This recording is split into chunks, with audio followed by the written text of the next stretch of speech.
I'm going to talk about Jung's theory of consciousness, the shadow self, for the most part.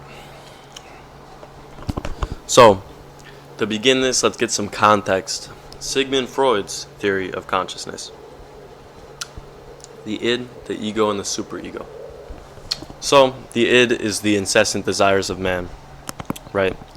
It's the stuff that you're interested in as a primitive person. So, comfort, safety, sex, food, water.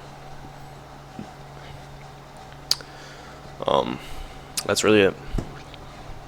And then the ego is kind of the part of the self that is like, whoa, we gotta be good and societally acceptable and shit. We can't be doing all this random stuff because it's bad, right? It's kind of the more thought out. And then the superego is the solution maker. So that's like the part of the self that is kind of deciding stuff. So like, let's say your id is like, wow, that's an attractive woman, I want to have sex with her. It would be like, go rape her. And then the ego would be like, no, we can't do that, it's not acceptable, right? Not good. It's like the societally accepted part of yourself, the persona, you could say. And then the superego is like, okay, let's go take her out on a date, I'll make her comfortable, all this stuff, and then we could have sex, right? So, now to Jung. Jung explains consciousness as the self, the ego, and the shadow self. So I have this chart. The self at the top holds your desires, your incessant desires. Kind of similar to the id, but not fully, because it includes more societal ones as well, like getting money, nonsense like that, being accepted. And then the self filters it out through a persona or a mask, right? You're filtering your thoughts, you're filtering your actions, your decisions. And so that becomes the ego. This is what you show everyone. This is the persona, right? And this holds your will within it. So like, your will is your persona to an extent, right? Because let's say your will is really strong to be good at basketball. That's kind of your persona becomes a little bit. I'm a basketball player, right? And this is the part of yourself that you're conscious of. This is the part of yourself that you have the most understanding of, right? And then there's the shadow self below all this. And this is going to be kind of like your subconscious, and it's going to hold everything that you were socialized not to do, think, and believe, right? So like, your shadow self is going to have all this stuff that you filtered out and said, no, I can't ever do this, right?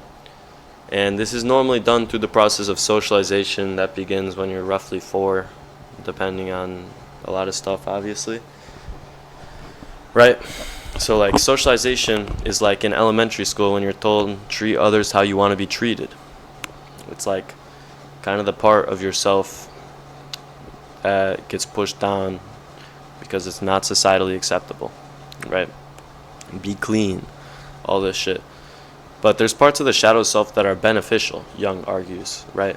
There's parts of the shadow self that are going to keep you in your best condition, lead you to the most success, that we just lose because it's just part of it, right? Obviously, there's plenty of bad traits there, but there's a few good ones, he would say, right?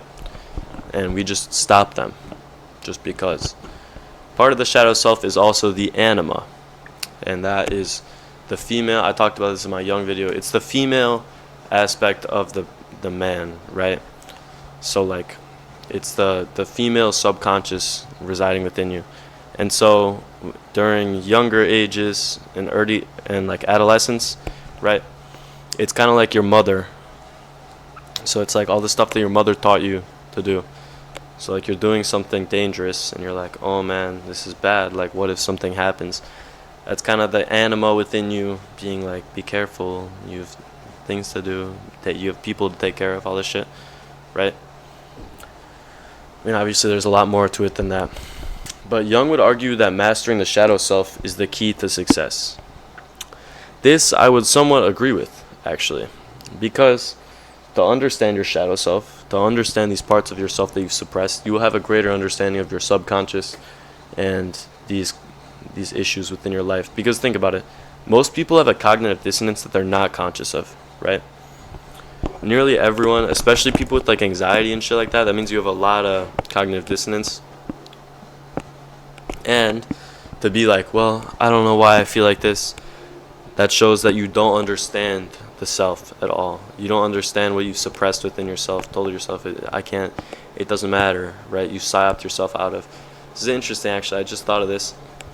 So, like, I think that I would argue that liberals are a lot more likely to have cognitive dissonance because they're a lot more anxious on average than your average conservative person, right? And think about it, liberals are also over-socialized in general. I've been reading a lot of the Unabomber guys, so you should read his manifesto. It's genius. What he says about over-socialization, though, that people learn too much about being good and not hurting people and shit, and it starts to affect their lives, he would argue. And this I would agree with. But it actually makes a lot of sense. And I also think that liberals are a lot more likely to say, this is due to a genetic disposition. This is out of my control. To a large extent, it is within your control. You just don't understand what it is you need to be doing.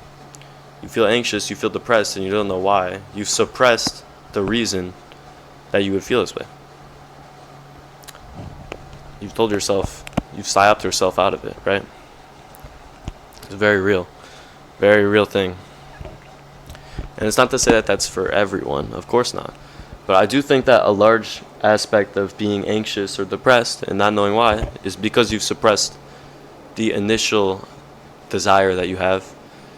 And so you just don't know what to do to fix it. It's deep within your subconscious, so you don't know what's causing the cognitive dissonance. Right? But Jung doesn't argue that you should master the shadow self for your mental health, for your well-being. He says that it's good for success, it's good for understanding the self, right? And I would say that understanding yourself is one of the most important things ever, you know? I meet all these people and they don't understand themselves at all, bro. They don't know. You don't know what you want to do for your future. You're in college. So I don't know. Average business major, by the way. You know? And it's like, bro, what are you doing? You know? It's very real.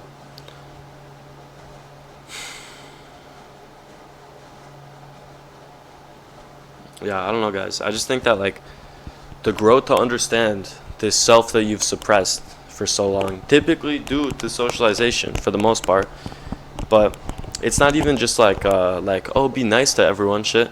It's also like, think about the parts of yourself that you've shown to people and it hasn't been accepted. Think about the parts of yourself that you don't see anyone else expressing, so you just kind of threw it away.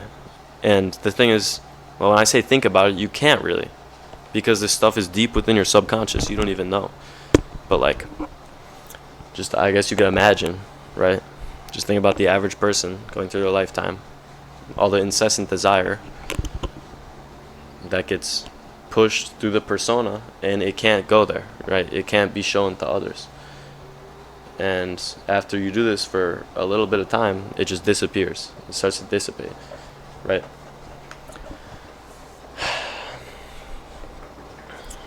And why I say that this has to do with careers and stuff, understanding yourself, it's like people that don't know what they want to do in their future. They don't really have any understanding of themselves. Jung would argue that the best way to bring out your subconscious is to just do nothing, to be alone. This I would agree with, actually. You begin to process a lot, you know. I heard David Goggins say, some fucking TikTok clip. He's like, you want to figure out what to do with your life, find your purpose, lock yourself in a dark room with no electronics for a few hours. You'll find it. This I would agree with. Bring out your subconscious. Jung also says that to be alone, to be just thinking, would bring the collective unconscious with you as well further. You get to bring it out more, right? Which will just lead you to more understanding. And also, get this, when you begin to access more of the collective unconscious, you begin to understand more of the shadow self as well, because you're just accessing these parts of everyone that are just unconscious, right? I mean, it's He's a genius, bro. He's so smart. What scares me about this stuff is that Jung is heavily involved with the occult. His mother was an occultist.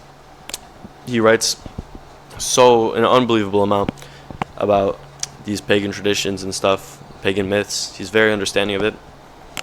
And black magic and psychology actually go hand in hand a considerable amount. Think about astrology, right? You might be like, that's not black magic. What do you mean? Enoch, which I have right here, says, oh, come on, bruh. Man, you gotta be kidding me. It says that we gained astrology, the understanding of archetypes within the person based off their birthday, from demons, right? We've learned plenty of things from demons. Jack Parsons, I talked about this in the Epstein video. How does he say that he learned to build the rocket engine as a cocaine and heroin addict? How does he say that? Demons, sex magic, ritual. It's fucking like, damn, bro. The Kabbalah, the Jewish Kabbalah, heavily black magic influences, like pretty much all black magic. I mean, it's ancient Jewish mysticism, right? I would argue that a lot of it's black magic. Not everyone would agree with that.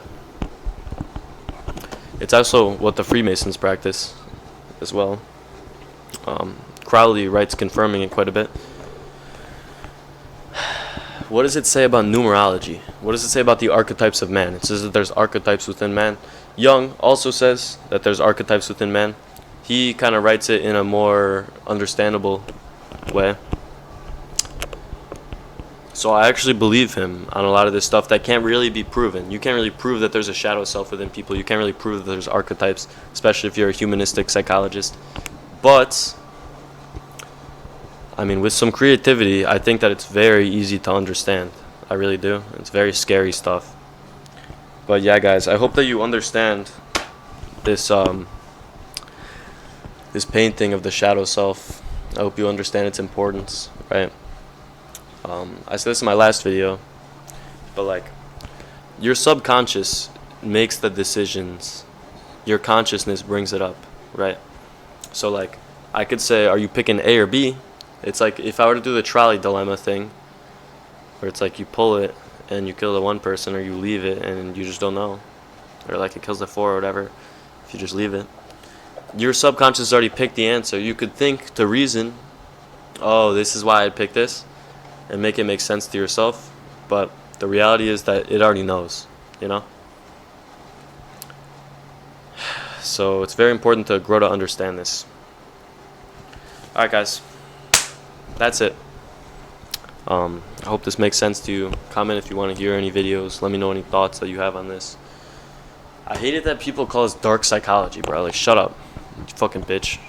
Like, what do you mean dark psychology? You're trying to fucking bait people. Like, I hate that shit. I hate how TikTok psychology has become, you know? I think that there's two sides to this.